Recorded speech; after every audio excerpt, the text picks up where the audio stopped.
Hi everyone, welcome back to my home.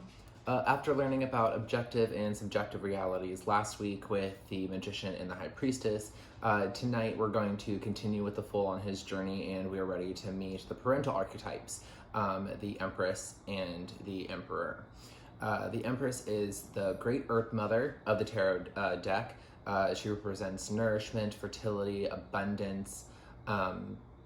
She's usually depicted as a mature woman, full of sexual energy, and when she is pulled, she suggests that now is a good time to express your creative instincts in a productive manner.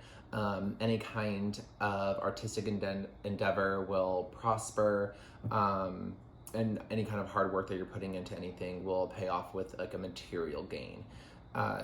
Like I said, she represents fertility. She may indicate a marriage or a pregnancy, and that your sexual relationships are satisfying. She can also represent fulfillment, contentment, passion, and happiness. In my deck, she looks like this.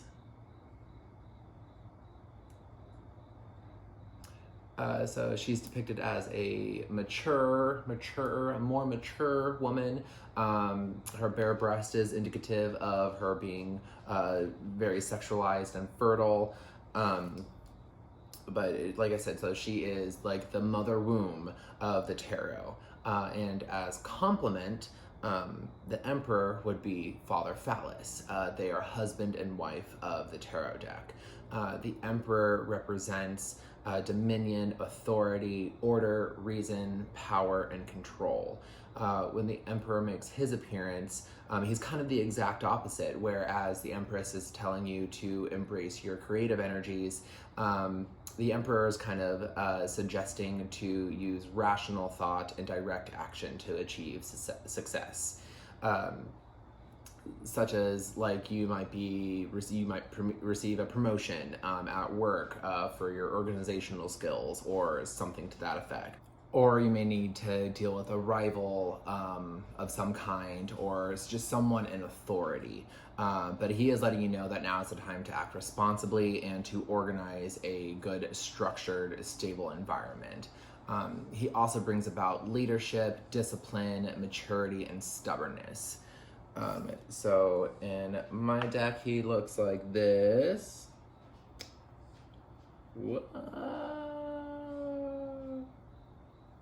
There we go. But red is that kind of authoritative color, so you always want to look at like the visuals of each card. I try to go into them. The sword is just power. So he's just a very authoritative father figure. King of Kings, essentially. So after the parents, the Fool learns about traditional values and moral requisites. In card 5, the Hierophant, the Fool meets the Tarot Pope. The Tarot Pope, or the Hierophant, is a carrier and teacher of the ancient wisdoms and the religions of the world. He is conservative, deliberate, traditional. In a spread, he may suggest a spiritual search for some kind of meaning with a focus on moral development. It might mean that you may need to visit like a place of worship or take part in a ceremony from some kind of tradition. He could also represent the need for professional advice for whatever situation you might be reading for. Some other keywords with him would be learning, intelligence, organizations, and community. Community is another big one in there. So we're not talking about like religions in traditions in like Catholicism or like Christianity kinds of ways. We're more so speaking of where religion like really started with like a sense of community, and like that whole community kind of followed the same kinds of traditions and ways that like their elders pass on to them. That is the kind of teachings the Hierophant has to offer.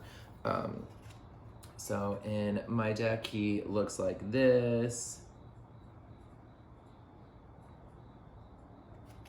The bear, just ever present and knowing. The keys are definitely like the sign of the Pope and knowledge.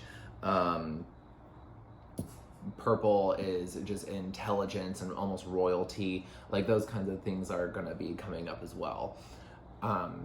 But community, like I said, like is a big word for the Hierophant. Like think about like where like the core values of like your community are in. Like whenever you pull up the Hierophant, like you might need to go volunteer. Those kinds of things is kind of what the Hierophant would be suggesting. So moving right along, once a fool learns a sense of morality, he is now ready to learn duality and temptation. And card 6 of the major arcana is the Lovers, and they teach the fool about attraction, choices, friendships, and romantic relationships. Mostly seen as just about love and sex. The Lovers card can also indicate choices that we need to make. They can appear, the Lovers can appear when you are facing a crucial life decision, where you must choose which path to follow. But they also do warn against temptations of the world and the ramifications of those choices that you're making. They can also indicate commitment, communication, and sexual adjustments. So my deck has the cranes as the Lovers here. In a traditional Rider-Waite deck, like it obviously is like a man and a woman, supposedly Adam and Eve, but whatever. But a lot of traditional decks with traditional like art and imagery, it is a man and a woman, like two lovers. Usually there is some kind of snake biting the ankles of one of those lovers, and that is kind of representing like the choices and like the ramifications of those choices that you're making.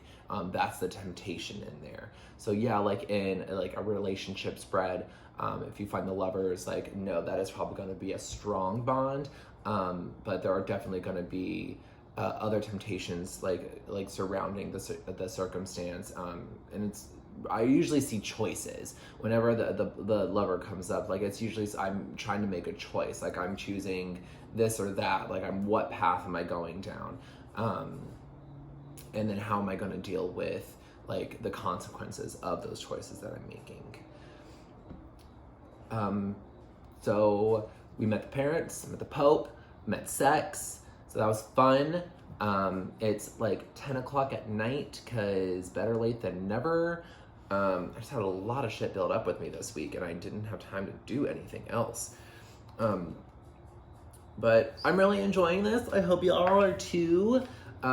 Next week we'll move on to the Chariot, our first like transitional like moving card, and then probably a few others as well. I'm going to try to pick this up a little bit. I don't want to spend forever. I do want to get into teaching and going over some certain spreads, but so we got to card 6 out of technically 22. Technically card 7, because the Fool is 0. Anyway, cool. Thanks for coming over. Appreciate ya. Hope you had a good time. Even though it's 10 o'clock at night, I'm gonna finish my coffee. Probably will get this up tomorrow. You might see it tonight. Whatever. Okay. Have a good night. Bye.